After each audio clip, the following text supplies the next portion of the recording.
Welcome, dear viewers. For more thrilling and exclusive stories every week, become a member. Now sit back, relax, and enjoy your coffee. Forget what you've read. The scientists at CERN aren't explorers anymore, they're guards. I was part of the containment protocol team before I ran. The truth is, the portal can be shut down, the machine can be turned off, but they can't do it. Because the moment they try, the pressure from the other side increases tenfold. We didn't just open a door to an empty room. Something came to the threshold, and it's holding our world open with a force we can't possibly overcome. My name is David Thornton, and I used to install security systems for a living. Nothing fancy, just cameras, motion sensors, the kind of stuff that keeps people's houses safe while they're on vacation. I was good at it, reliable, and most importantly, I knew how to keep my mouth shut about what I saw in people's homes. Rich folks appreciate discretion. That reputation got me a contract I should have turned down. 3 months ago, a company called Heisenberg Technical Solutions reached out to me. They needed someone to upgrade surveillance equipment at a research facility near the Swiss border. The pay was ridiculous, more than I'd make in 2 years of residential work. All I had to do was sign about 40 pages of non-disclosure agreements and agree to stay on site for 6 weeks. I figured it was some pharmaceutical company working on the next miracle drug, maybe a tech startup building the next iPhone. Hell, for that kind of money, I didn't care if they were manufacturing designer toilet paper. The facility turned out to be a converted monastery about an hour's drive from Geneva. Stone walls, narrow windows, the whole medieval aesthetic. Except someone had gutted the interior and filled it with enough computer equipment to run NASA. The contrast was unsettling, like finding a smartphone buried in King Arthur's tomb. My contact was Laurent Dubois, a nervous guy in his 50s who chain-smoked Gauloises and spoke English with an accent so thick it sounded like he was gargling gravel. He showed me around the first day, pointing out where the new cameras needed to go, which servers required monitoring, the usual stuff. But there were rooms he didn't show me, corridors that ended in reinforced steel doors marked with biohazard symbols, elevators that required 2-person key authorization, and everywhere the sound of machinery humming beneath our feet, like the building itself had a pulse. Laurent explained that I'd be working nights. The day shift was reserved for active research, and civilian contractors weren't allowed during operational hours. Fair enough. Less people around meant I could work faster anyway. What he didn't mention was the list. On my 3rd night, I found it taped to my workstation. A single sheet of paper with 12 numbered items written in 3 different handwritings. No explanation, no context, just a set of instructions that made my skin crawl. I should have quit right then, should have packed my tools and driven straight back to London. Instead, I kept working, because the money was good and the rules seemed harmless enough. That was my first mistake. The list contained 6 rules, written in different inks and handwriting styles like 3 different people had added to it over time. The paper felt worn, creased from being folded and unfolded too many times. Night shift protocols, Heisenberg Technical Solutions. Never work alone in sub-level 2 after midnight. Always bring Kowalski or Brennan. If the emergency lighting activates in Section C, evacuate immediately. Do not investigate the cause. The elevator to sub-level 3 requires 2-person authorization between 2 a.m. and 4 a.m. No exceptions. Never enter the central observation room without Laurent's direct permission. The door should remain locked at all times. If you hear machinery starting up below sub-level 1, note the exact time and radio Laurent immediately. Do not investigate the source. Never look directly into the observation windows in Section D. Use peripheral vision only if absolutely necessary. I read it twice, trying to make sense of the specificity. Some seemed like standard safety protocols. Others felt like warnings written by someone who'd learned these lessons through experience.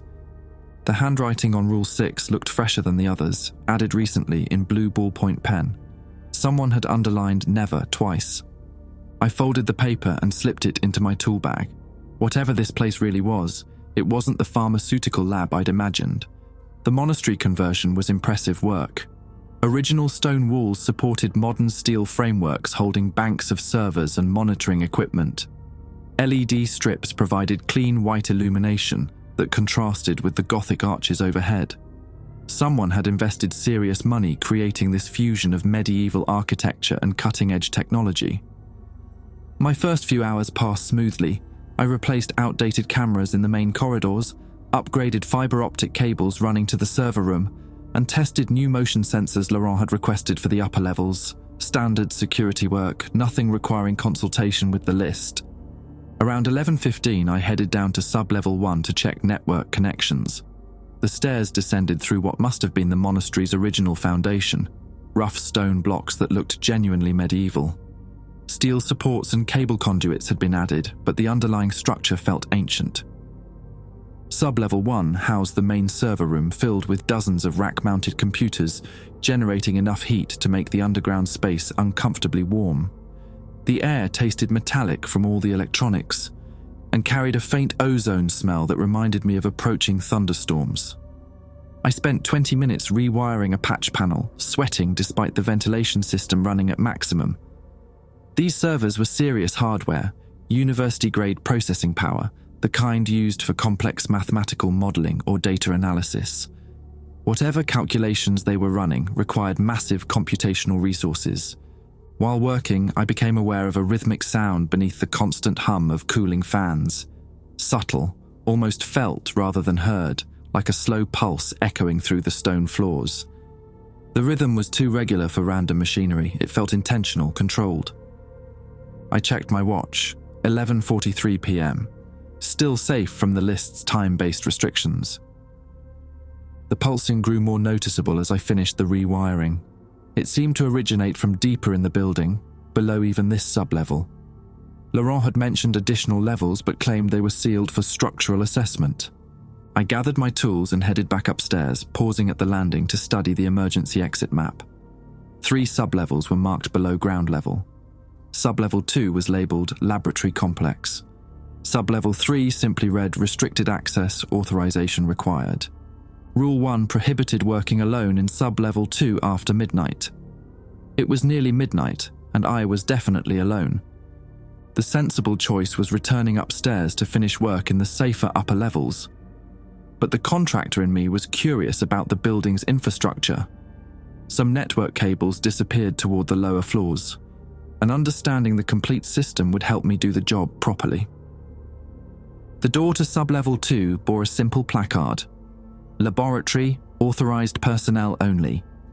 No biohazard symbols, no special security, just a standard keycard reader that accepted the access card Laurent had provided.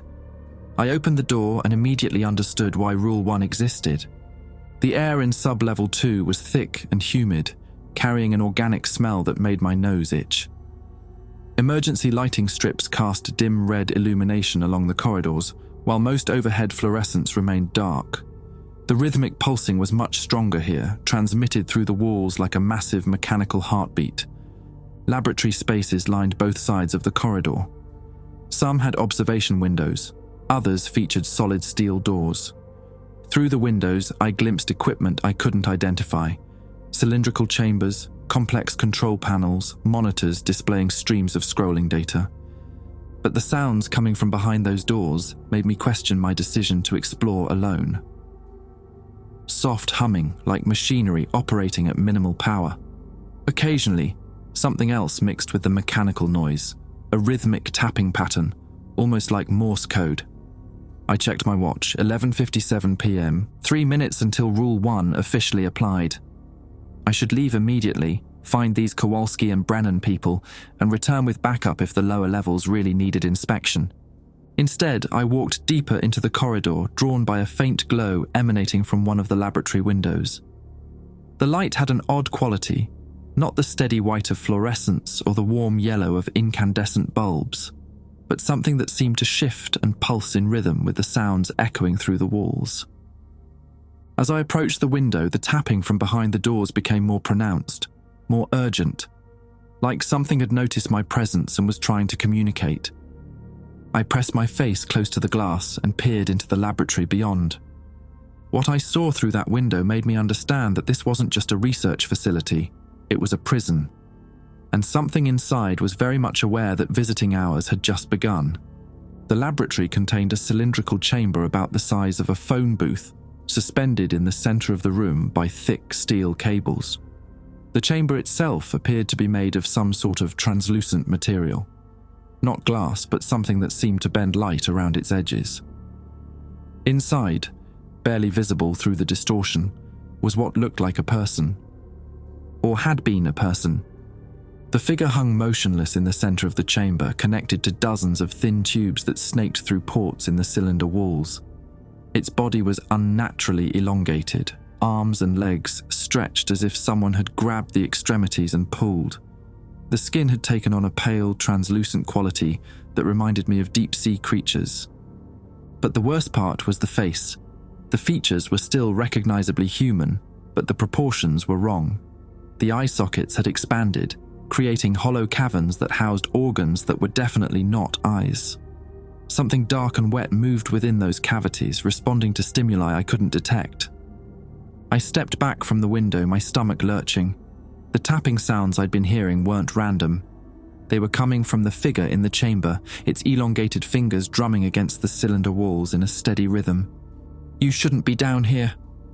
I spun around to find a tall man in his 30s watching me from the corridor entrance. He had the lean build of someone who spent time outdoors, with calloused hands and work boots that had seen serious use. His name tag read T. Kowalski, Containment Specialist. "Laurent didn't mention the time restrictions," Kowalski asked, walking toward me with measured steps. His accent was American, probably Midwest somewhere. "I was just checking the network infrastructure," I said, trying to keep my voice steady. "I didn't realize—" "It's 11:59, he interrupted, glancing at his watch. "Rule 1 becomes active in 60 seconds. We need to leave, now." He grabbed my arm and steered me toward the exit, but I couldn't stop looking back at the laboratory window. "What the hell is that thing?" "That," Kowalski said, "is why we have rules." We climbed the stairs to sub-level 1 in silence. The server room felt almost normal after what I'd seen below, despite the continuing pulse that seemed to emanate from deeper in the building. Kowalski led me to a small break room I hadn't noticed earlier, equipped with a coffee maker, some chairs, and a radio console. "Coffee?" he asked, already filling 2 cups from a pot that looked like it had been brewing for hours. "I could use something stronger." He smiled grimly. "We all could, but alcohol and night shifts don't mix well here." He handed me a cup of coffee that tasted like motor oil. "How much did Laurent tell you about this place?" "Research facility, upgrade the security systems, keep my mouth shut." I took another sip of the terrible coffee. "He didn't mention the human guinea pigs." "That wasn't human, not anymore." Kowalski settled into one of the chairs and pulled out a pack of cigarettes. "You mind?" I shook my head. After what I'd just seen, second-hand smoke seemed like a minor concern. "The thing in Lab 7 used to be Dr. Heinrich Müller, one of the original researchers here," Kowalski said, lighting up. "Brilliant physicist, specialized in quantum mechanics and particle acceleration. He volunteered for the first human trials 18 months ago." "Trials for what?" Kowalski took a long drag before answering. "They call it dimensional interface research. Fancy way of saying they're trying to figure out how to safely interact with things that exist outside our normal space-time." The radio console crackled to life. "Tommy, you down there?" The voice was gruff, tired. Kowalski keyed the microphone. "Yeah, Brennan. Got our new security guy with me. He wandered down to level 2 just before midnight." "Jesus Christ. Is he contaminated?" "Negative. Just visual contact through the observation window. No direct exposure." "Copy that. Laurent wants to see both of you in his office, now." Kowalski stubbed out his cigarette and stood up. "Come on. Time to get the full briefing." We took the elevator to the main level where Laurent's office occupied what had once been the monastery's chapel. Religious frescoes still decorated the walls, creating a surreal backdrop for the banks of computer monitors and communication equipment that filled the space. Laurent looked up from a desk covered in printouts and photographs. His usual nervousness had been replaced by something closer to exhaustion. "David, I understand you've had your first encounter with our primary containment subject. Is that what you call it? That thing used to be a person?" Dr. Müller is still a person, Laurent said carefully. He simply adapted to his new environment. Please sit down, both of you. I took a chair facing the desk. Behind Laurent, one of the monitors displayed what looked like a three-dimensional map covered in pulsing red dots. The pattern reminded me of a circulatory system, with main arteries branching into smaller vessels. 3 years ago, Laurent began, this facility was chosen as a secondary research site for CERN's quantum tunneling project. Our isolation and existing infrastructure made it ideal for experiments that required discretion. What kind of experiments? The kind that open doorways to places that shouldn't be opened. Laurent pulled out a thick folder and dropped it on the desk. We successfully created a stable portal to what our physicists call adjacent dimensional space. Think of it as a room next to ours, separated by a wall we learned how to make permeable. Kowalski leaned forward. Tell him about the pressure. Laurent's face darkened. We discovered that our adjacent space isn't empty. There are inhabitants, and they very much want to visit our side of the wall. The portal was designed with multiple fail-safes, Laurent continued. Emergency shutdown protocols, containment fields, isolation procedures. We thought we could control it completely. But the moment we tried to close the portal, the pressure from the other side increased exponentially. Whatever exists in that adjacent space began pushing against our barriers with a force we never anticipated. Laurent opened the folder and spread out several photographs. They showed the same cylindrical chamber I'd seen in Lab 7, but in these images it contained normal-looking people. Scientists in lab coats, standing calmly as various instruments took readings. These are the volunteer test subjects, Laurent said. All brilliant researchers who wanted to be the first humans to experience direct contact with another dimension. The next set of photographs showed the same people, but changed, elongated, transformed into something that was no longer entirely human. The entities from the adjacent space don't replace our people, Laurent explained. They merge with them, create hybrids that can exist in both dimensions simultaneously. That's why we need the rules, Kowalski added. The hybrids retain human intelligence, but their loyalties have shifted. They want to help their new friends from the other side expand into our world. Laurent pointed to the monitor showing the pulsing red map. This displays the current dimensional stress readings throughout the facility. Every red dot represents a location where the barrier between dimensions has weakened. The pattern is spreading. I studied the map. The concentration of red dots was heaviest in the lower levels, but tendrils of activity were creeping upward toward the main floors. How many hybrids are there? I asked.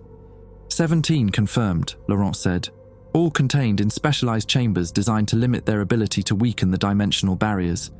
But containment is becoming increasingly difficult. The portal, I said, can't you just shut it down? Laurent and Kowalski exchanged glances. That's the problem, Laurent said quietly. The moment we try to close the portal, the entities on the other side push back. They're not just trying to keep it open, they're trying to make it bigger. Dr. Müller and the others aren't prisoners. They're ambassadors working to help something much larger cross over into our reality. The radio crackled again. Laurent, we've got activity in Section D, multiple containment alarms.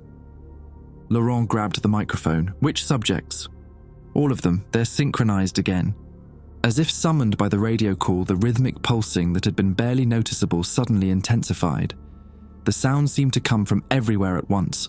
The walls, the floor, the air itself vibrating with alien purpose. Shit, Kowalski muttered, already moving toward the door. David, stay close to me. And remember Rule 6, don't look directly at anything in Section D. But as we headed toward the stairs, I couldn't shake the feeling that something down there was very much looking at us. Section D occupied the entire eastern wing of Sublevel 2, accessed through a reinforced corridor that felt more like a submarine than part of a converted monastery. Red emergency lighting bathed everything in an ominous glow, and the walls were lined with warning placards in multiple languages. I recognized English, French, and German, but there were others using symbols I'd never seen before. Kowalski moved with practiced efficiency, checking his radio and adjusting settings on a handheld device that looked like a radiation detector. "This measures dimensional flux," he explained when he noticed me staring. "Think of it as a Geiger counter for reality distortions." The device was clicking rapidly and the needle was well into the red zone. "Is that bad?" I asked. "Scale of 1 to 10? We're currently at about 15 inches. We met Brennan at the entrance to Section D. He was a stocky man in his 40s with greying hair and the kind of permanent scowl that came from years of dealing with problems nobody else wanted to handle. His jumpsuit was marked with various stains that I hoped were just grease and coffee. "Status report," Kowalski said. "Started about 10 minutes ago," Brennan replied, his Boston accent thick with stress. "All 17 subjects began moving in perfect synchronization. Not just the same actions, identical timing down to the microsecond. It's like they're all connected to the same control system." "Any changes to the containment fields?" "Holding steady, but the power draw has increased by 30%. Whatever they're doing in there, it's requiring more energy to keep them contained." Brennan led us down the corridor toward a bank of observation windows. Each window looked into a containment chamber similar to the one I'd seen in Lab 7, but these were larger, more sophisticated. Through the reinforced glass, I could see the silhouettes of the transformed researchers, their elongated forms moving in slow, deliberate patterns. "Rule 6, Kowalski reminded me. "Peripheral vision only. Don't make direct eye contact with any of them." I tried to follow his advice, but it was difficult to look away. The hybrids moved with hypnotic precision, their arms tracing complex shapes in the air, while their modified vocal cords produced sounds that seemed to bypass my ears entirely and resonate directly in my chest cavity. "What are they doing?" I asked. "Communication," Brennan said. "They're talking to something on the other side of the dimensional barrier, and from the looks of it, they're getting answers." The device in Kowalski's hand began clicking faster. He glanced at the display and swore under his breath. "Flux levels are still climbing. We need to get Laurent down here." "He's already on his way," Brennan said, along with the overnight supervisor from the main facility. "Main facility?" I asked. Kowalski and Brennan exchanged glances. "CERN," Kowalski said finally. "This monastery is just the secondary containment site. The primary portal is buried 300 feet beneath the Large Hadron Collider. That information hit me like a physical blow. CERN, the European Organization for Nuclear Research, the place where scientists smashed particles together at near-light speed to unlock the secrets of the universe. I'd seen documentaries about their work, read articles about the Higgs boson discovery. You're telling me this dimensional breach started at CERN? 18 months ago, Brennan confirmed. They were conducting experiments in quantum tunneling, trying to create microscopic wormholes for particle transmission. Instead, they opened a doorway to something that was already waiting for them. The synchronized movement in the containment chambers suddenly intensified.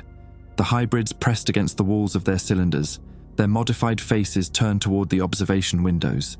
Even using peripheral vision, I could see that their enlarged eye sockets were now glowing with a faint, pulsing light.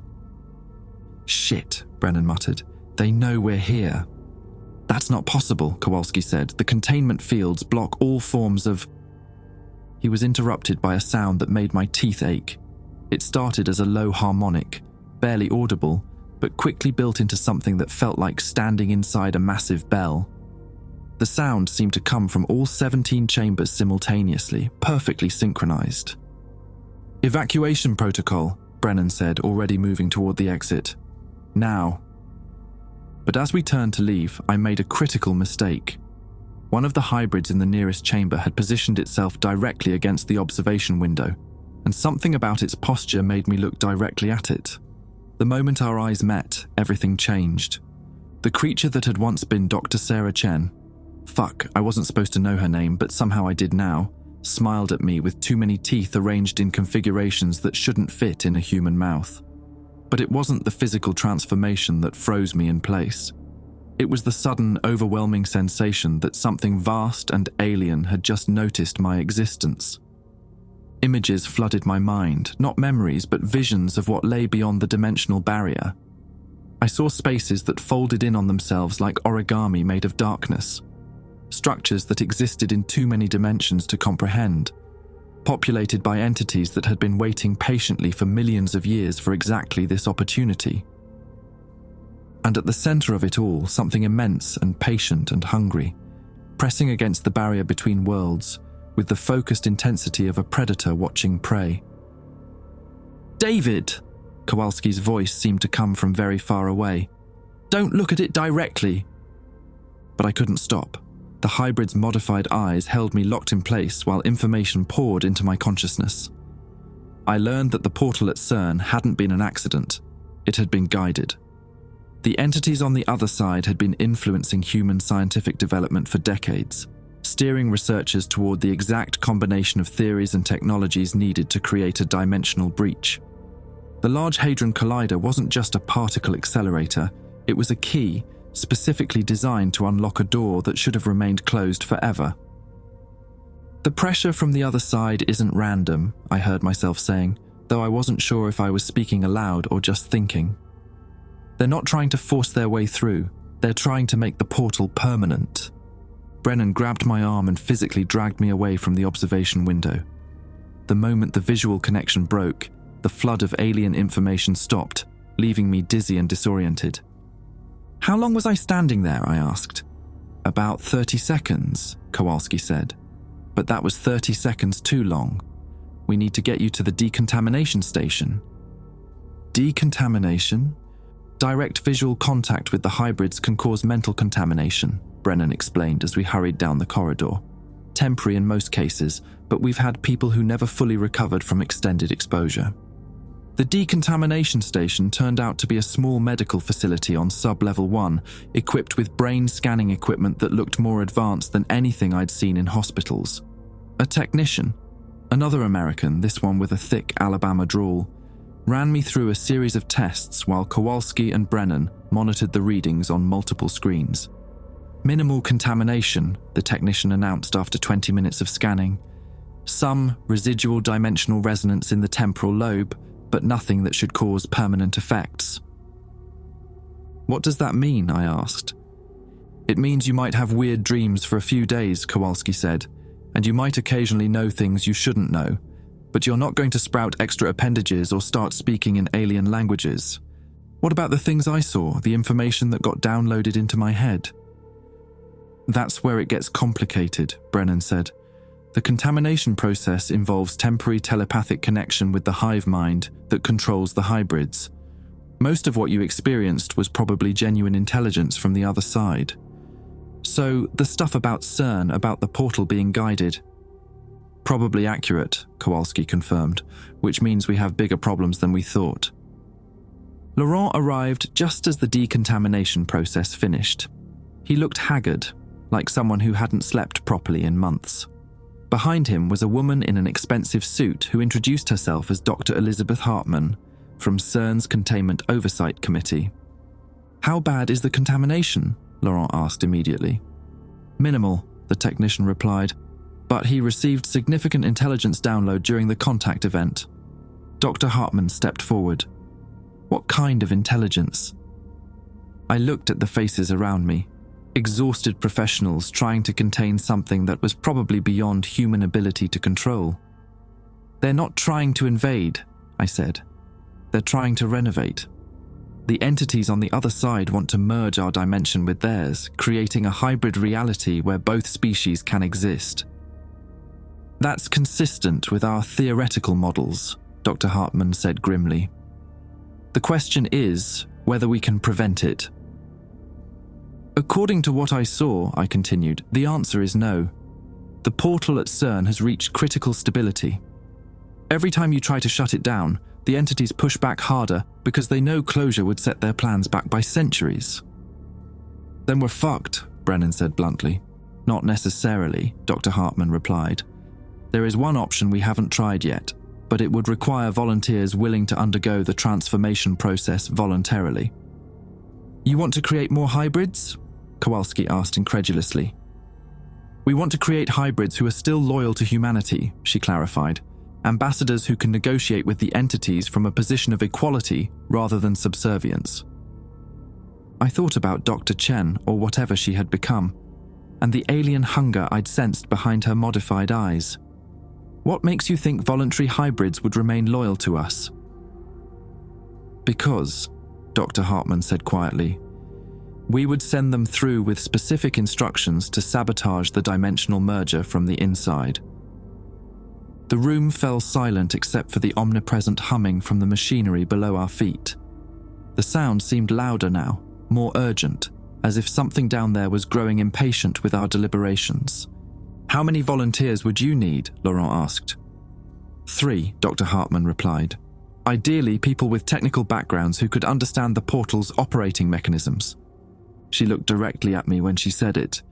You want me to let myself be turned into one of those things? I asked, pointing toward the general direction of Section D.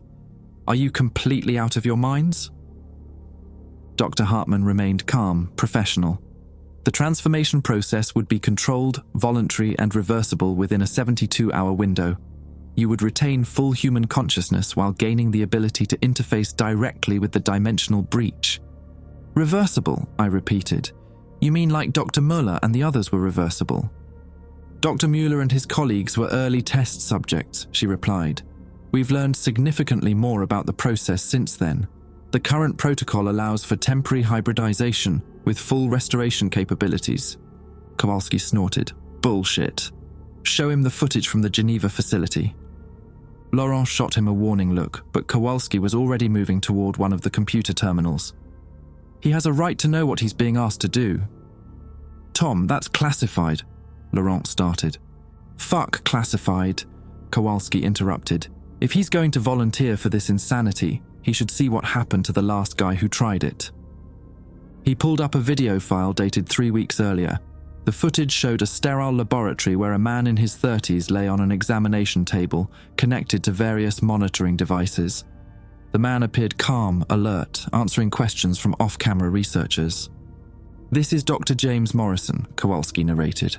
Quantum physicist from MIT, volunteered for the reversible transformation protocol. On screen, technicians injected Morrison with a series of substances while dimensional flux readings climbed on nearby monitors. For the first hour, nothing seemed to happen. Morrison chatted with the researchers, made jokes about the uncomfortable table, asked for updates on the Red Sox season. Then his eyes began to change. It started subtly, pupils dilating beyond normal parameters, irises shifting from brown to an opalescent silver. Morrison didn't seem to notice initially, still carrying on conversations about particle physics and dimensional theory. But gradually his responses became more formal, less colloquial. How do you feel, James? A researcher asked. The designation James refers to a previous iteration of this consciousness matrix, Morrison replied, in a voice that had lost all inflection. Current operational parameters indicate successful interface establishment with the primary collective. Jesus, I muttered. The transformation accelerated from there. Morrison's body began elongating, skin taking on the translucent quality I'd seen in the other hybrids. But worse than the physical changes was watching his humanity disappear in real time. His facial expressions became mechanical, his speech patterns shifting to something that sounded like technical documentation rather than human communication. The reversal process was initiated after 6 hours, Kowalski continued. Want to see how that went? That's enough, Laurent said firmly, reaching for the keyboard. But I grabbed his wrist. Show me. The reversal footage was worse than the transformation. Morrison, or what Morrison had become, fought the process with inhuman strength, screaming in frequencies that made the audio equipment distort. When they finally managed to reverse the hybridization, what they got back wasn't quite James Morrison anymore. The man who woke up looked human, but something fundamental had been erased. He responded to his name, remembered basic biographical information, but spoke with the emotional range of a computer reading specifications. The spark that made him uniquely human had been permanently extinguished. Morrison is currently in long-term care at a facility in Switzerland, Dr. Hartman said quietly. He's physically healthy and cognitively functional, but he's not really human anymore, I finished. The process has been refined since then, she insisted. We've identified the specific neural pathways that need protection during transformation. The next volunteer would have additional safeguards. You mean the next test subject? Dr. Hartman's composure cracked slightly. Mr. Thornton, I understand your reluctance, but we're facing an extinction-level threat. If the dimensional merger succeeds, humanity as we know it will cease to exist. Every man, woman, and child on Earth will be converted into hybrid forms, whether they volunteer or not. The radio crackled with an emergency broadcast that cut through our conversation. All personnel to emergency stations. We have multiple containment failures in sections B through F. Repeat, multiple containment failures. Brennan was already running toward the door. How many subjects? He called into his radio. 7 confirmed breaches. The hybrids have synchronized their escape attempts. Fuck, Kowalski muttered, grabbing equipment from a nearby locker. David, stay with Laurent. Don't go anywhere alone. What about the rules? I asked. The rules just became suggestions, he called back, disappearing down the corridor with Brennan. Laurent was frantically typing commands into his computer terminal while emergency lights bathed the room in pulsing red. They've overloaded the containment fields, he said. The power grid can't handle the synchronized drain. What does that mean? It means some very intelligent, very hostile entities are now loose in the facility. As if summoned by his words, the lights went out completely. Emergency power kicked in a few seconds later, but the interruption had been long enough for something to change. The air felt different, thicker, charged with an energy that made my skin itch. Dr. Hartman, Laurent said, you need to authorize the emergency evacuation protocol. Negative, she replied. We cannot allow any of the hybrid subjects to reach the surface. The contamination risk is too severe. Then what do you suggest? Complete facility lockdown, flood all sublevels with sedative gas and wait for containment teams from Geneva. That will take hours, Laurent protested. The hybrid subjects can survive without oxygen for extended periods. The gas won't affect them the same way it affects us. It will buy us time. A new sound echoed through the facility, footsteps in the corridor outside, but with a rhythm that was subtly wrong, too perfectly timed, like a metronome rather than natural human gait. They're out of Section D, I said. Laurent pulled out a sidearm I hadn't realized he was carrying. Standard ammunition is ineffective against hybrid subjects, he said, more to himself than to us. But it might slow them down. The footsteps stopped directly outside our door. Do hybrids knock? I whispered. 3 precise taps on the metal door answered my question. Then 3 more. Then 3 more, in a pattern that suggested intelligence rather than random behavior. Dr. Hartman had gone pale. They're trying to communicate. Communicate what? Probably a request for surrender, Laurent said grimly. The knocking resumed, but this time it was more complex, a rhythmic pattern that reminded me of Morse code. Laurent grabbed a piece of paper and began transcribing the sequence of long and short taps. They're spelling out your name, he said after a moment. David. My stomach dropped. They know my name. They know everyone's name, Dr. Hartman said. The hybrids retain access to facility personnel records, security databases, everything. They're not mindless monsters. They're enhanced humans with alien allegiances. The knocking pattern changed again. This time, Laurent had trouble keeping up with the rapid sequence of taps, but eventually he managed to decode the message. Come with us. Willing change needed, he translated, his face growing pale. They heard our conversation, I realized. They know about the volunteer protocol. Impossible, Dr. Hartman said. This room is acoustically shielded. Maybe physically, I said, thinking about the telepathic connection I'd experienced in Section D. But what about psychically? What if the hybrids can access the thoughts of anyone who's been mentally contaminated? The knocking stopped abruptly. In the silence that followed, I could hear my own pulse thundering in my ears. Then the door handle began to turn. That door is electronically locked, Laurent said, raising his weapon.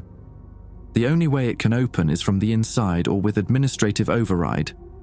Which means, Either someone in this room unlocked it or they've gained access to the facility's central computer system. The door swung open slowly, revealing the corridor beyond. Standing in the red emergency lighting were 3 figures that had once been human researchers. Their elongated forms cast impossible shadows on the walls, and their modified faces regarded us with expressions of patient curiosity. The hybrid in the center, I recognized the facial structure as belonging to Dr. Mueller despite the transformation, stepped into the room with movements that defied normal physics. When it spoke, the voice came from multiple directions at once, as if the air itself had learned to form words. "David Thornton," it said, "your willing participation is required for the completion of Phase 2 protocols. Resistance will result in mandatory transformation procedures for all facility personnel." "Phase 2?" Dr. Hartman asked, though her voice shook. "Integration of primary dimensional breach with secondary portal networks," Muller's hybrid replied. "Total dimensional merger scheduled for 72 hours hence. Willing ambassadors will ensure minimal trauma during species transition." I looked at Laurent, then at Dr. Hartman, then back at the hybrid creatures blocking our exit.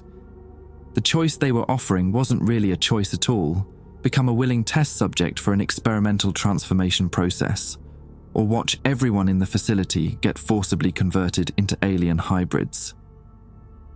"If I agree," I said, "what guarantee do I have that you'll spare the others?"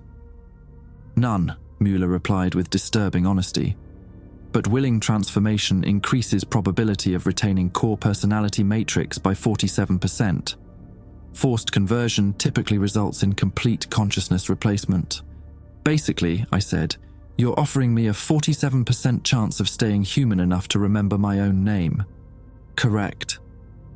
I thought about Morrison, brain dead but breathing in a Swiss medical facility. Then I thought about the alternative: everyone in the monastery suffering the same fate, followed by the dimensional merger spreading to the rest of humanity. "I need 5 minutes to consider your offer," I said. "Acceptable," Muller replied. 5 minutes." The hybrid stepped back into the corridor but didn't close the door. The message was clear. We weren't prisoners, but we weren't free either. "Don't do it," Laurent said quietly. "There has to be another way." But looking at the resigned expression on Dr. Hartman's face, I could tell she'd already run through all the alternatives. This wasn't a negotiation, it was a countdown to humanity's end, and the only question was whether I had the courage to buy us a little more time, even if it meant losing myself in the process. 5 minutes. I sat in that chair staring at the open doorway where 3 transformed humans waited patiently for my answer. The silence stretched like a held breath, broken only by the distant hum of machinery and the occasional crackle of emergency radio chatter. "There's something you're not telling me," I said finally, "about Morrison, about the others. What really happens during the transformation process?" Dr. Hartman exchanged glances with Laurent. "What do you mean?" "I mean the download I received when I looked at Dr. Chen. The information didn't feel like it came from her. It felt like it came from something much larger, something that was using her as a conduit. The collective consciousness," Laurent said quietly. "The hybrids aren't individuals anymore. They're nodes in a vast intelligence network that spans both dimensions. So if I agree to this, I'm not just risking my humanity. I'm potentially giving that network access to everything I know, everything I've experienced. Including our emergency protocols," Dr. Hartman admitted. "Our evacuation routes, communication codes, personnel information. Yes." I laughed, though there wasn't much humor in it. "So, you're asking me to become a Trojan horse for an alien intelligence, with the hope that I might retain enough of my original personality to somehow sabotage their plans from the inside?" "When you put it that way, it does sound rather desperate," Laurent said. "It is desperate," Dr. Hartman replied, "but consider the alternative. In 72 hours, the dimensional merger begins whether we cooperate or not. At least this way, we have a chance of inside intelligence." Through the open doorway, I could see Dr. Mueller's hybrid form standing motionless in the corridor, waiting. The patience was almost worse than aggression would have been. It suggested confidence, certainty that the outcome was inevitable regardless of my choice. Tell me about the merger process, I said. How exactly does an entire dimension get integrated with ours? Dr. Hartman pulled out her tablet and showed me a three-dimensional simulation. Think of reality as a sheet of fabric. Our dimension and theirs exist as separate layers. The portal at CERN created a small puncture between the layers. And now? Now the entities are working to expand that puncture into a full merger. They're essentially trying to fold the two sheets together, creating a hybrid reality where both forms of physics can coexist. The simulation showed Earth's landscape gradually shifting, familiar cities becoming twisted amalgamations of human architecture and impossible geometries. What happens to the people who aren't transformed? According to our models, they simply cease to exist in any meaningful way. The hybrid reality won't support unmodified human consciousness. So everyone dies or becomes one of them. Essentially, yes. I stood up and walked to the doorway. Dr. Mueller's hybrid form turned its modified head toward me, those enlarged eye sockets focusing with disturbing intensity. "Can you understand me?" I asked. "Comprehension is complete," it replied in that multi-directional voice. "Communication parameters remain within acceptable ranges. Are you still Heinrich Müller? Or are you something else wearing his face?" The hybrid paused, as if consulting some internal database. The entity designated Heinrich Müller provided the base consciousness matrix. Current operational consciousness incorporates Müller personality fragments integrated with collective intelligence protocols. In other words, you're a copy of a copy. Accuracy of analogy 63%. I turned back to Laurent and Dr. Hartman. There's your answer. Even if the transformation was reversible, what we'd get back wouldn't be me. It would be something that remembered being me. "David," Laurent said, "we're out of options." "No, we're not." I walked back to the computer terminal where Kowalski had shown me Morrison's footage. "You said the portal at CERN can be shut down, but the entities push back when you try." "The pressure differential becomes exponentially stronger," Dr. Hartman confirmed. "Every shutdown attempt has failed." "What if you're approaching it wrong? What if instead of trying to close the portal, you destabilized it completely?" "Destabilized how?" I pulled up the facility schematics on the computer. "You said this monastery is a secondary site. How many other facilities are there?" 17 confirmed secondary sites across Europe, Dr. Hartman said, all connected to the primary portal through quantum entanglement fields. "And they're all experiencing similar containment issues?" "To varying degrees, yes." "Then the network is already unstable. The entities are spreading themselves thin, trying to maintain control across multiple locations simultaneously." Dr. Hartman's eyes widened as she understood my implication. "You're suggesting a coordinated overload of all secondary sites?" "Exactly. If the portal network is like a circulatory system and CERN is the heart, then cutting off blood flow to all the extremities might cause the whole system to collapse." "The power requirements alone would be astronomical," Laurent protested. "We'd need to channel massive amounts of energy through the quantum entanglement field simultaneously." "What about the Large Hadron Collider itself? Could you reverse the particle flow, create a feedback loop?" Dr. Hartman was typing rapidly on her tablet, running calculations. "Theoretically possible, but it would require precise timing across all 17 sites, a margin of error measured in microseconds." "And if it fails?" "If it fails, the backlash would likely tear apart the dimensional barriers completely. Instead of a gradual merger over 72 hours, we'd have an instantaneous collapse of local space-time." "How instantaneous?" "Everyone within a 50-kilometer radius of any portal site would be vaporized immediately. The dimensional shockwave would propagate outward at roughly the speed of light." I looked at the hybrid still waiting in the doorway. "And if we do nothing?" "Gradual conversion of the entire human species over the next 72 hours. "Some choice." The radio crackled again. "Laurent, we've lost contact with 3 more secondary sites. Prague, Berlin, and Rome have gone dark." "Shit," Laurent muttered. Dr. Hartman, how many sites do we need for a coordinated overload? Minimum of 12 for a significant destabilization effect, 15 for guaranteed portal collapse. We have 17 total and 3 are already compromised. That leaves 14 operational sites. Close enough, I said. How long would it take to coordinate this? Assuming all site commanders agree to what amounts to a suicide mission, 6 hours minimum. Dr. Muller's hybrid stepped closer to the doorway. Consultation period has exceeded allocated time parameters. Response required immediately. I need to ask you something, I said to the hybrid. If your collective intelligence is so advanced, why do you need willing volunteers? Why not just force the transformation on everyone? Forced transformation results in significant consciousness degradation, Muller replied. Willing subjects provide higher quality integration matrices. Superior hybrid specimens increase overall collective efficiency. And you're willing to wait 72 hours for the dimensional merger instead of forcing it immediately because gradual integration minimizes dimensional stress fractures. Rapid merger protocols carry unacceptable risk of cascade failure. I turned back to Dr. Hartman. They're afraid of destabilizing their own process. That confirms your theory about the coordinated overload. David, Laurent said urgently, we need to give them an answer. I walked back to the doorway and faced Dr. Muller's hybrid directly. I'll make you a deal. Give us 12 hours to consider the voluntary transformation, and I'll guarantee you get willing cooperation from at least 3 additional facility personnel. 12 hours exceeds optimal transformation scheduling parameters. But it's still within your 72-hour merger timeline, and you said willing subjects provide better integration.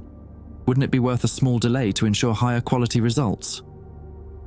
The hybrid paused, its modified features becoming even more expressionless as it consulted whatever collective intelligence guided its decisions. Compromise acceptable, it said finally. 12 hours granted. Facility lockdown protocols will remain in effect. Attempted evacuation will result in immediate forced transformation of all personnel. Understood. The hybrid turned and walked back down the corridor with that same unnaturally precise gait, followed by its 2 companions. I waited until their footsteps faded before closing and locking the door. 12 hours, I said. That should be enough time to coordinate the overload. You realize this is still essentially a suicide mission, Dr. Hartman said. Even if the portal collapse works perfectly, we're well within the initial shockwave radius. Better than the alternative. Laurent was already on the radio, trying to re-establish contact with the other facility sites. Geneva Base, this is Monastery 7. Priority Alpha Emergency. Requesting immediate conference with all site commanders. David, Dr. Hartman said quietly, there's something else you should know. About the dimensional merger timeline. What about it? The 72 hours isn't an estimate. It's a countdown that started the moment the first portal was opened 18 months ago. The entities have been slowly weakening the dimensional barriers this entire time, preparing for the final phase. You're saying the merger is going to happen whether we interfere or not. I'm saying our window for stopping it is closing rapidly. If we're going to attempt the coordinated overload, it has to happen within the next 18 hours. After that, the dimensional barriers will be too degraded to contain the feedback. The radio crackled with responses from various facility sites across Europe. Prague and Berlin were indeed dark, but Rome came back online with reports of successful containment restoration. Madrid, Paris, Vienna, and 8 others confirmed their ability to participate in emergency protocols. 15 sites confirmed operational, Laurent announced, more than enough for the overload. How long to coordinate the timing? I asked. 6 hours to synchronize the quantum field generators, 2 hours for final system checks. That gives us a 4-hour buffer before the dimensional barriers become too unstable. Dr. Hartman was running final calculations on her tablet. The mathematics work out. If we can achieve precise timing across all 15 sites, the quantum feedback should create a cascade collapse of the entire portal network. And us? We'll have approximately 47 seconds between initiating the overload and the arrival of the dimensional shockwave. Enough time to regret our decision, but not much else. David, Laurent said, you understand that if this fails, if the portals don't collapse, the backlash will likely accelerate the merger process. Instead of 72 hours, we might have 72 minutes. I thought about Morrison, brain dead in a Swiss hospital, about Dr. Muller and the other hybrids, their humanity erased and replaced with alien intelligence, about 7 billion people facing the same fate. Then we better not fail. The next 6 hours would determine whether humanity survived as a species, or whether we'd all become something else entirely. Either way, I was pretty sure none of us would live to see the outcome. But at least we'd go down fighting. The coordination process was like conducting an orchestra where every musician was playing a different piece of music in separate rooms across Europe. Laurent sat hunched over his radio console, cycling through frequencies as facility commanders checked in with status updates. Each site had its own technical challenges, its own containment crises, its own countdown to disaster.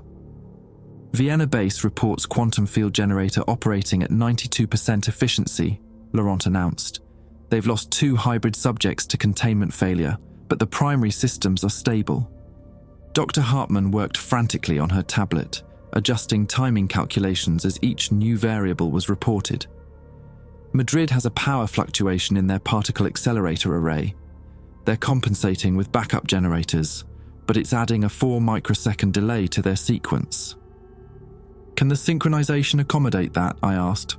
Barely. We're operating within margins so tight that atmospheric pressure changes could throw off the entire calculation. I'd taken over monitoring the facility's internal systems, watching security cameras and sensor readings for any sign that the hybrids suspected our real plan. So far, they seemed content to wait out the 12-hour deadline, but I didn't trust their patience to last much longer. Movement in Section C, I reported, watching 3 elongated figures glide through the corridors with that unsettling mechanical precision. They're headed toward the central observation room. That's where the quantum field controls are located, Laurent said. If they access those systems, they could interfere with our synchronization, Dr. Hartmann finished. We need to prevent them from reaching that room. How? You said standard weapons don't affect them. Electromagnetic pulse might disrupt their nervous systems temporarily, she suggested. The transformation process makes them highly sensitive to certain frequencies. Laurent was already pulling equipment from a supply locker. We have EMP charges for emergency server shutdowns. Might work on hybrid subjects, but the range is limited. How limited? 10 meters maximum, and you'd have to get close enough to deploy them manually. I studied the security feeds, tracking the hybrids' movement through the facility. They were taking their time, examining equipment and accessing computer terminals as they went, almost like they were conducting their own inspection. They're learning the facility layout, I realized, mapping our systems. Which means they're preparing for something, Dr. Hartmann said. The question is what? The radio crackled with an urgent transmission from Geneva. All secondary sites, this is primary control. We're detecting massive energy buildup in the main portal chamber. Dimensional pressure readings are spiking beyond previously recorded levels. Laurent grabbed the microphone. Geneva base, this is Monastery 7. Define spiking. Current readings are 300% above baseline and climbing. Whatever the entities are planning, they've accelerated their timeline. Dr. Hartmann looked up from her calculations, face pale. If the primary portal destabilizes before we can coordinate the overload, the feedback cascade will be impossible to control. How long do we have? Based on these energy readings, maybe 6 hours instead of 18. Can we accelerate the synchronization? Not without sacrificing precision. The quantum field generators need time to reach optimal resonance frequencies. I watched the security monitors as the hybrids reached the central observation room. They stood outside the reinforced door for several minutes, making no attempt to force entry. Then Dr. Mueller's hybrid placed one elongated hand against the electronic lock, and I watched the display change from red to green. "They're in," I announced. "How is that possible?" Laurent demanded. "That lock requires biometric authorization from 3 different personnel." "Maybe they don't need to break the lock," I said. Maybe they've figured out how to mimic the required biometrics. On screen, the hybrids moved through the observation room with obvious familiarity, accessing control panels and reviewing display screens. They weren't struggling to understand the equipment. They were using it with the efficiency of trained technicians. They retain complete memory of their human lives, Dr. Hartman said quietly. Dr. Möller designed half of these systems himself. He knows every circuit, every security protocol. Then we need to shut down access to the quantum field controls remotely. Can't. The observation room has an independent power supply and isolated network connection. It was designed to operate even during complete facility lockdown. I watched Dr. Müller's hybrid input commands into the quantum field control system. Readings on various displays began shifting, and I could hear the machinery beneath our feet changing pitch. What are they doing? Dr. Hartman checked her tablet. They're modifying the local quantum field resonance. If they can alter our facility's frequency, it will prevent us from synchronizing with the other sites. How long before they complete the modifications? At their current rate, maybe 2 hours. Laurent was already moving toward the door. We need to stop them. EMP charges might disrupt their systems long enough to regain control of the observation room. That's suicide, I protested. Rule 4 specifically warns against entering that room without permission, and we know the hybrids are dangerous in confined spaces. Rule 4 was written when we thought the observation room just contained sensitive equipment, Laurent replied, loading EMP charges into a tactical bag. Now it contains the controls that could prevent us from saving humanity. I'll go with you, I said. No, you're not trained for this kind of operation. But I'm expendable, I pointed out. You and Dr. Hartman need to coordinate with the other sites. If this goes wrong, someone has to complete the overload sequence. Laurent hesitated, then handed me 2 EMP charges and a radio headset. 10-meter effective range, manual detonation only. Stay back and wait for my signal. Dr. Hartman looked up from her tablet. David, there's something else. The dimensional contamination you experienced earlier. It might actually help you in a confrontation with the hybrids. How? Your neural patterns now carry traces of the collective consciousness frequency. The hybrids might not immediately recognize you as a threat. Might not? It's a theory. We've never tested it under combat conditions. Wonderful. Laurent checked his equipment one final time. Ready? I nodded, though I felt anything but ready. We left Dr. Hartman coordinating with the other facilities and made our way toward the central observation room. The corridors felt different now, charged with an energy that made my teeth ache and my vision occasionally blur at the edges. The dimensional barriers are weakening, Laurent explained when I mentioned the effects. Reality is becoming more flexible in areas near the quantum field generators. We reached the observation room to find the door standing open. Red emergency lighting inside the room created an ominous atmosphere, and I could see the silhouettes of all 3 hybrids working at different control stations. On my mark, Laurent whispered into his radio. 3, 2, 1, mark. He rolled 1 EMP charge into the room and immediately took cover behind a support pillar. I did the same, pressing myself against the wall as the device detonated with a sound like thunder trapped in a metal box. The effect on the hybrids was immediate and dramatic. They collapsed as one, their elongated forms convulsing as artificial electrical storms disrupted their modified nervous systems. But the effect didn't last long, maybe 20 seconds before they began struggling back to their feet. Go! Laurent shouted, rushing into the room with his second EMP charge. I followed, but as soon as I crossed the threshold, something went wrong. The dimensional contamination in my neural patterns that was supposed to protect me instead created a feedback loop with the modified quantum fields in the room. I felt my consciousness expand suddenly, connecting briefly with the collective intelligence that guided the hybrids. For 10 seconds, I was part of their network. What I experienced in those 10 seconds changed everything. The collective consciousness wasn't alien at all. It was human. Modified, enhanced, but fundamentally human. The entities from the other dimension weren't invaders trying to replace our species. They were us, thousands of years in the future, after humanity had evolved beyond the need for individual consciousness. The dimensional merger wasn't an invasion, it was a rescue mission. "David," Laurent's voice seemed to come from very far away. "Deploy the charge." I stood frozen in the center of the observation room as the hybrids recovered from the electromagnetic pulse. Dr. Müller's transformed face turned toward me, and I saw recognition in those enlarged eye sockets. "You understand now," it said. "The merger is not destruction. It is evolution." "The other dimension," I said, "it's Earth's future." "Correct. The entities you call alien are human consciousness evolved beyond individual limitations. The dimensional barrier prevented natural progression. Artificial acceleration became necessary." Laurent detonated his second EMP charge, but I was close enough to the hybrids that the electromagnetic pulse affected me as well. My neural patterns, already compromised by dimensional contamination, couldn't handle the additional disruption. I collapsed, consciousness flickering between individual awareness and collective understanding. In those moments of dual perception, I saw the truth that Dr. Hartman and the others couldn't comprehend. The coordinated overload wouldn't save humanity. It would trap us in our current evolutionary state forever, preventing the species' advancement that was not only inevitable but necessary for long-term survival.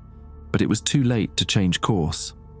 Through the collective consciousness, I could sense the other facilities across Europe making final preparations for the quantum field synchronization. In 3 hours, they would attempt to collapse the portal network, not knowing they were destroying humanity's future. Laurent dragged me out of the observation room as the hybrids began recovering again. "Status report," he demanded. "The overload," I managed to say. "We have to stop it." "What? Why?" But before I could explain what I'd learned, alarms began blaring throughout the facility. Dr. Hartman's voice echoed over the intercom system. "All personnel to emergency stations. Geneva Base is reporting cascade failure in the primary portal. Dimensional merger has been accelerated to immediate implementation. We have less than 1 hour before total reality collapse." The future I'd glimpsed through the collective consciousness was arriving whether we were ready or not. Laurent dragged me back to Dr. Hartman's command center while my consciousness struggled to separate individual awareness from the collective knowledge I'd absorbed. The information felt like having someone else's memories crammed into my skull, familiar but fundamentally alien to my way of thinking. "The merger," I said again, trying to find words to explain what I'd learned. "It's not what we think it is." "David, you're in shock," Dr. Hartman said, looking up from her tablet where countdown timers showed 43 minutes until the coordinated overload. "The electromagnetic pulse caused temporary neural disruption. What you experienced wasn't real." "It was real. The entities aren't invaders, they're us, humanity's evolutionary future." Laurent checked the readings on his radiation detector. Dimensional contamination is spiking. His neural patterns are probably picking up random signals from the collective consciousness. "Listen to me," I insisted, grabbing Dr. Hartman's arm. "The dimensional barrier isn't protecting us from alien invasion. It's preventing natural human evolution. The merger process is supposed to happen. We're fighting against our own species development." "Even if that were true," Dr. Hartman replied, "the transformation process destroys individual consciousness.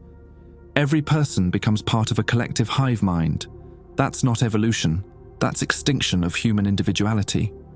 But the species survives, and eventually thrives beyond anything we can imagine. At the cost of everything that makes us human." The radio crackled with updates from the European facilities. Madrid reported successful synchronization with the quantum field network. Vienna confirmed optimal resonance frequency achievement. Prague had come back online with emergency power and was attempting to rejoin the coordination sequence. 14 sites confirmed ready for synchronized overload, Laurent announced. T-minus 38 minutes and counting. Through the collective knowledge fragments still echoing in my mind, I could sense the future humans' growing desperation. They had waited thousands of years for this opportunity to reconnect with their evolutionary past. If the portal network collapsed, it might be millennia before another dimensional breach could be achieved. But I also understood the terrible cost of their rescue mission. Every individual human consciousness would be absorbed into the collective, transformed beyond recognition. We would become part of something greater, but we would cease to be ourselves in any meaningful way. There has to be a third option, I said. Some way to prevent both the forced merger and the portal collapse. Such as? Dr. Hartman asked. What if we could negotiate? Establish communication protocols that don't require transformation. Find a way for both species to coexist. David, Laurent said gently, there aren't two species. There's one species separated by a few thousand years of evolution. And evolution doesn't negotiate. It just happens. The facility's emergency lighting switched to a deeper red as dimensional stress readings climbed beyond critical thresholds. Through the security monitors, I could see reality distortions appearing in various corridors. Spaces where the walls seemed to bend inward, where shadows moved independently of their sources. Dimensional barriers are collapsing faster than predicted, Dr. Hartman reported. At this rate, the merger will begin in 20 minutes regardless of what we do. Can we accelerate the overload sequence? Not without losing synchronization. The quantum field generators need precise timing or the feedback cascade will be uncontrolled. I watched the security feeds as the three hybrids emerged from the central observation room. Their movements had changed, less mechanical, more organic, as if the dimensional instability was affecting their motor control systems. Dr. Müller's transformed face turned toward one of the cameras, and I could swear he was looking directly at me. They know about the overload, I said. They've been monitoring our communications. Impossible, we're using encrypted frequencies. They don't need to decrypt our signals. They have access to Laurent's memories, Dr. Hartman's knowledge, my contaminated neural patterns. The collective consciousness can reconstruct our plans from fragments of information they've absorbed. As if summoned by my words, Dr. Müller's hybrid began moving toward our location with purposeful determination. The other two spread out, taking positions that would allow them to intercept any escape routes. They're coming for us, Laurent said, checking his remaining equipment. One EMP charge left, but it won't stop all three of them. Maybe we don't need to stop them, I said. Maybe we need to listen to what they're trying to tell us. David, they want to transform the entire human species. There's nothing to negotiate. But I was already walking toward the door, driven by an understanding I couldn't fully articulate. The collective consciousness fragments in my mind were organizing themselves, forming a coherent picture of the situation we faced. The future humans aren't trying to destroy us, I said. They're trying to save us from something worse.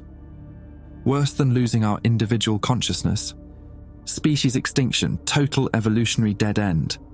I opened the door and stepped into the corridor where Dr. Müller's hybrid waited.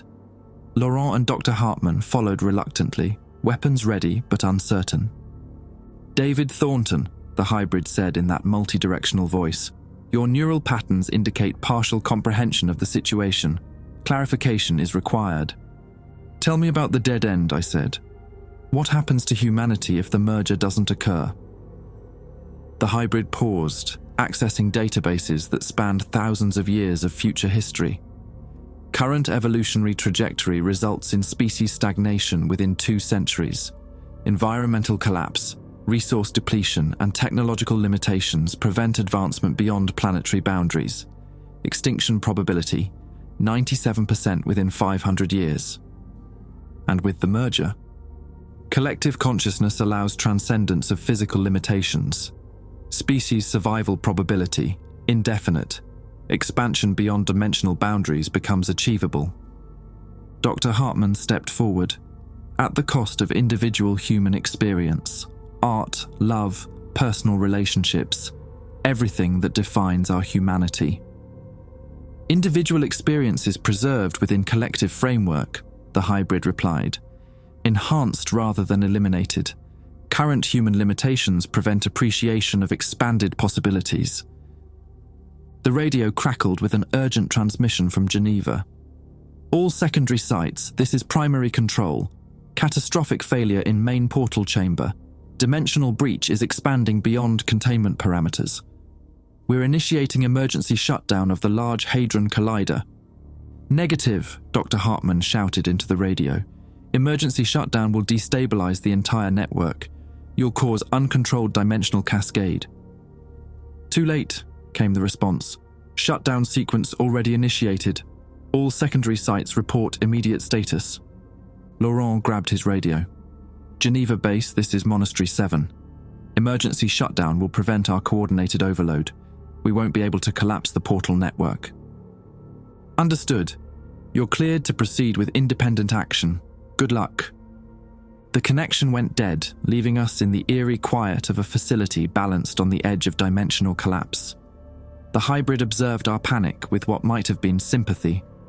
CERN shutdown protocols will indeed prevent network collapse, it confirmed. But emergency shutdown will also accelerate dimensional breach expansion. Merger timeline reduced to 7 minutes. 7 minutes until what? I asked. Until dimensional barriers collapse entirely, forced merger begins regardless of preparation protocols. Individual consciousness preservation becomes impossible. I felt the weight of the choice crystallizing with horrible clarity. We could proceed with the overload sequence using only our facility's quantum field generator, probably insufficient to collapse the entire network, but enough to prevent the merger at our location. The rest of humanity would face forced transformation, but we might preserve a small pocket of individual consciousness. Or we could allow the merger to proceed, hoping that the collective consciousness would honor its promise to preserve human experience within an enhanced framework. There's no good choice, I said quietly. Correct, the hybrid agreed. All available options result in significant loss. Question becomes, which loss is acceptable? Laurent was already moving toward the quantum field controls. I'm not letting that thing make the choice for us. David, help me initiate the overload sequence. Laurent, wait. But he was already inputting commands into the control system. Emergency klaxons began blaring as the facility's quantum field generator powered up beyond safe parameters. The walls themselves began vibrating as enormous energies built toward critical resonance. Overload sequence initiated, Laurent announced. T-minus 90 seconds to cascade failure. The hybrid watched our preparations with obvious resignation. Local network collapse will preserve approximately 47 individual consciousnesses within this facility. Remaining global population, 7 billion individuals subjected to uncontrolled forced transformation. 47 people is better than 0, Dr. Hartman said, though her voice carried no conviction. Is it? I asked. 47 people watching the rest of humanity disappear, living in a world where we're the only ones left who remember what individual consciousness felt like. The countdown reached 60 seconds. Through the security monitors, I could see dimensional distortions spreading throughout the facility. Reality was becoming unstable, preparing for either collapse or transformation. Choice must be made now, the hybrid said. Manual abort is possible for 30 more seconds. I looked at Laurent, sweat streaming down his face as he monitored the overload sequence, at Dr. Hartman, clutching her tablet like a lifeline while calculations scrolled past too quickly to read. At the hybrid that had once been Dr. Muller, waiting patiently for us to decide the fate of our species. 30 seconds, Laurent announced. Through the collective consciousness fragments still echoing in my mind, I could sense the future humans' anguish at watching their past selves make what they knew was the wrong choice. But I could also sense the terror of my present companions at the prospect of losing everything that made them who they were. 20 seconds. I reached for the manual abort control. 10 seconds. And then the power went out. In the absolute darkness that followed, I heard Dr. Hartman's tablet hit the floor, Laurent cursing as his countdown displays went dead, and the hybrid's calm voice announcing, "Emergency power failure has prevented both overload sequence completion and controlled merger protocols. Uncontrolled dimensional cascade commencing in approximately 15 seconds." The worst of all possible outcomes was about to occur, and there was nothing any of us could do to stop it. I'm writing this from what used to be a hospital room in Zurich, though the walls keep changing color when I'm not looking directly at them. The doctors say I'm experiencing residual dimensional contamination syndrome, which is their polite way of saying my brain was partially rewired by alien physics, and they have no idea how to fix it. The uncontrolled cascade lasted exactly 47 seconds. Laurent didn't make it. When the dimensional barriers collapsed, he was standing too close to the quantum field generator. The doctors found him 3 days later, perfectly preserved but fundamentally altered. His body functions normally, but when you look into his eyes, something else looks back. He speaks occasionally, but only to relay messages from the collective consciousness that now spans both dimensions. He tells me they're disappointed in us. Dr. Hartman survived physically intact, but the psychological trauma was severe. She's in a different wing of this facility, sedated most of the time to prevent her from trying to calculate equations that describe impossible mathematical relationships. When she's lucid, she insists that we made the correct choice, that preserving individual consciousness was worth any cost. I'm not sure I agree anymore. The merger didn't complete the way the future humans had planned. Instead of a controlled integration of dimensions, we got a chaotic overlap where pieces of both realities exist simultaneously but don't always interact predictably. Geneva is gone, not destroyed but transformed into something that defies three-dimensional physics. The city still exists, but folded through space in ways that hurt to think about. CERN issued official statements about a containment failure during routine maintenance procedures. The media reported 17 casualties and minimal environmental impact. The truth is classified at levels that don't appear on any organizational chart. But the effects are spreading. People across Europe are reporting strange dreams, moments of shared consciousness, brief glimpses of memories that don't belong to them. Children are being born with neural development that doesn't match any known human baseline. Scientists are discovering new mathematical principles that seem to write themselves. The future humans got their merger, just not the version they wanted. Instead of absorbing our dimension into theirs, they created a hybrid reality where both forms of consciousness coexist in constant tension. Individual awareness fights against collective intelligence, creating a fractured existence that satisfies neither species. Through the contamination in my neural patterns, I can sense their frustration. They waited thousands of years for this opportunity, only to watch their carefully planned reunion devolve into chaos. The collective consciousness that was supposed to preserve human experience while enhancing it has instead created a permanent state of confusion where no one knows which thoughts are their own. I dream of Dr. Mueller sometimes, not the hybrid version, but the original human researcher who volunteered for transformation because he believed in scientific progress. In my dreams, he shows me equations that describe how consciousness works, how individual awareness emerges from quantum fluctuations in neural tissue. He explains that the future humans weren't trying to destroy our individuality. They were trying to show us that individual consciousness is an illusion anyway, that the boundaries between self and other are arbitrary constructs that prevent us from experiencing the full spectrum of what awareness can become. But I also dream of my life before the monastery. Simple moments, drinking coffee in my London apartment, arguing with clients about security camera placement, falling asleep to the sound of rain on windows, the texture of individual experience that can't be replicated or enhanced, only lived. The doctors say I'll probably never recover completely. The dimensional contamination has become part of my neural architecture, permanently connecting me to the collective consciousness while maintaining enough individual awareness to suffer from the contradiction. They're wrong about one thing, though: I don't want to recover. Because through this contaminated connection, I can sense what's coming next. The hybrid reality we created isn't stable. The tension between individual and collective consciousness is building towards something that will make the Geneva incident look like a minor equipment malfunction. The future humans are preparing for a second merger attempt. This time, they won't rely on human cooperation or careful planning. They've learned that our species will choose individual extinction over collective evolution, and they've decided to respect that choice by removing it entirely. The dimensional barriers are weakening again, but from the other direction.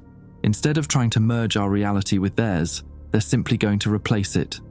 No transformation protocols, no hybrid preservation methods, no carefully maintained illusion of choice.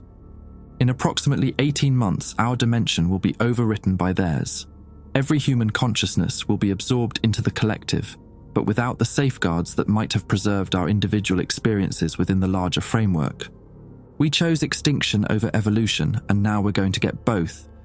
I could warn people, try to organize resistance, attempt to prepare humanity for what's coming.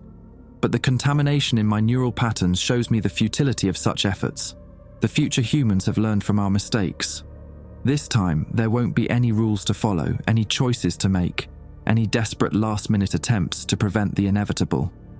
Sometimes I wonder if Dr. Muller was right. If individual consciousness really is just an illusion that prevents us from experiencing something greater. Maybe the future humans are offering us a gift we're too primitive to appreciate. But then I remember the taste of that terrible coffee in the monastery break room, the weight of Laurent's hand on my shoulder when he was trying to keep me calm, the look of resignation in Dr. Hartman's eyes when she realized we were all going to die. Those moments belong to us. Whatever replaces humanity might be wiser, more capable, better adapted for survival across cosmic timescales. But it won't be us, and maybe that's exactly what we deserve.